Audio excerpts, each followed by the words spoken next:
Babalar gününde babanıza ne hediye alacaksınız? Parfüm mü, kravat mı, yoksa kol saati mi? Siz bunları düşüne dururken ben babanıza verebileceğiniz 10 altın söyleyeceğim size.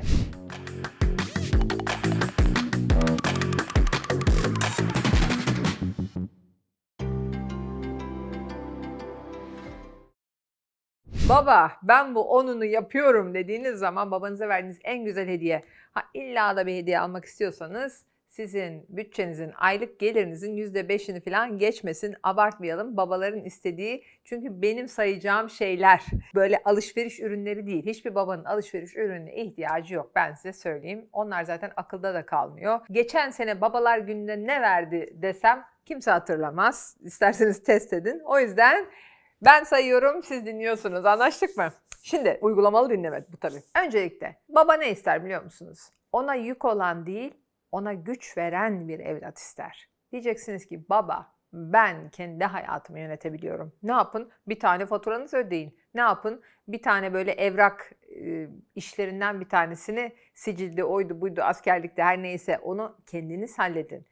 Bir tane bir şeye ihtiyacınız olduğu zaman baba ne yapayım değil, GPT ne yapayım diye Google'a sorun, GPT'ye sorun. Yani babanız görsün ki siz kendi hayatınızı yönetebiliyorsunuz. Bu bir. İki, karakter kariyerden önce gelir.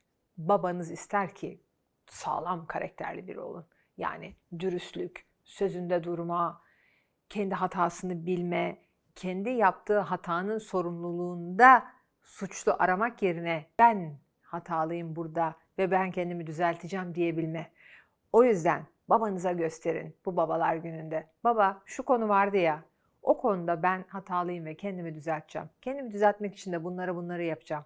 Babanız görsün ki sağlam bir karakterli bir evlat yetiştiriyor. Üçüncü olarak finansal okuryazar olun. Hangi baba istemez ki çocuğunun finansal okuryazar olmasını? Harcamaları bilmek, birikim yapabilmek, acil durum fonu kenara koymak, gelirinin en az %10-15'ini birikime ayırmak, yatırım yapmaya başlamak, para kazanabilmek, kazandığı parayı yönetebilmek, yönlendirebilmek, finansal kişiliğin oluşması diyorum ben buna. Finansal kişiliğini oluşturmuş evlat babalar gününde bir baba için çok değerlidir. Neden? Çünkü baba bilir ki o olmasa bile çocuğu kendi finansal hayatını yönetebiliyor. Bu hakikaten finansal özgürlüğe giden yolda İlk adım demektir. O yüzden bu da çok önemlidir. Evet, baba banka gidip para çekmek yerine, baba bank diyorum ben ona, üreten bir çocuk olun. Yani baba bak ilk ürettiğim, işte her neyse, baba bak ilk işim, baba bak ilk gelirim, baba bak ilk müşterim, baba bak işte ilk satışım, her neyse, baba görsün ki çocuk üretiyor. ATM'ye gidip para çeker gibi babasından para çekmiyor. Çocuk üretiyor. Kendi de üretebiliyor. Kendi de yapıyor ve üretken bir zihni var.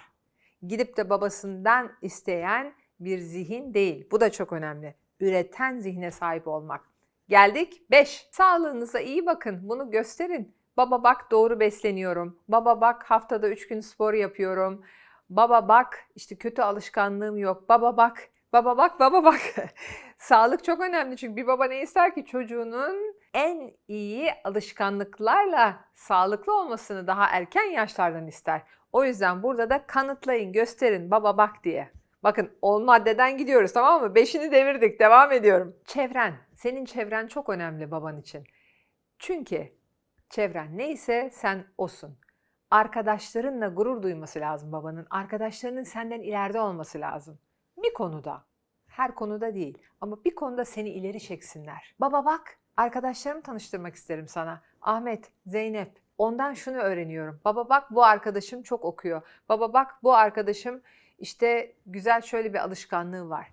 Her neyse, babanıza kendi arkadaş çevrenizden edindiğiniz ve sizden daha maharetli olan, sizi de ileri çeken arkadaşlarınızı tanıştırmanız en güzel 6. madde babalar günü hediyesi. Gelelim 7. maddeye. Beraber zaman geçirmek.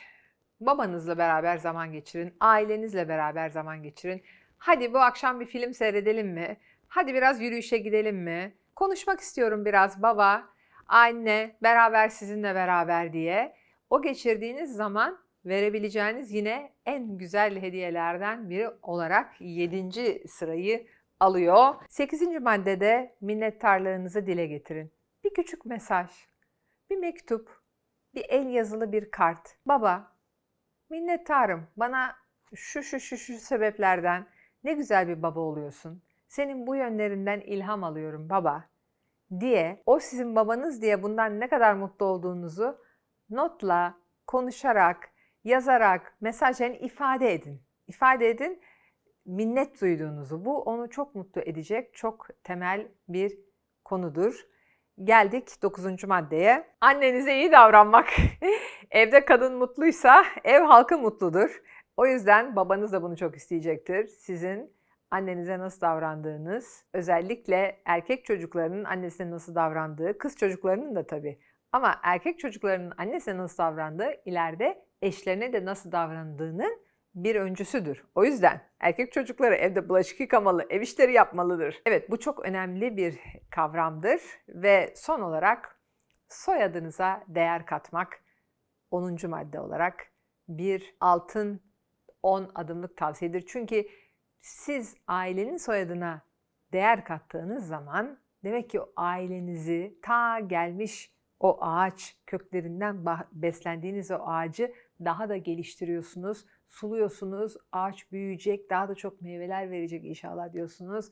Soyadınıza gurur katan, soyadınızı ileri taşıyan davranışlarda bulunun. Bu nedir artık? Bunu da ben saymayayım. Bunu siz biliyorsunuzdur. Babanızla bunu konuşabilirsiniz ama o soyadı daha da güçlendirmek ne güzel bir hediyedir babanız için. Evet, Babalar Günü, bütün babaların Babalar Günü kutlu olsun.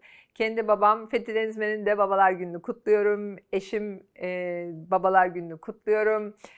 Bütün babaların, bütün baba yüreklerin Babalar Günü'nü kutluyorum. Babalar, özellikle biz kızların hayatında özgüvenli olmamız açısından çok önemli bir ilişkidir. Ve bizim annelerimiz baş tacıdır, çok önemlidir ama Babalar Günü'ndeyiz, babalardan bahsediyoruz. Tüm babalara onları mutlu edecek, dediğim gibi pakette açılmış alışveriş ürünleri değil, benim bu saydığım 10 madde. O yüzden diyorum ki hadi bunları oturun listeleyin, bir daha seyredin ve siz babanıza nasıl bir not yazacaksınız, Babalar Günü'nü kutlayacaksınız. Şimdiden belirleyin diyorum.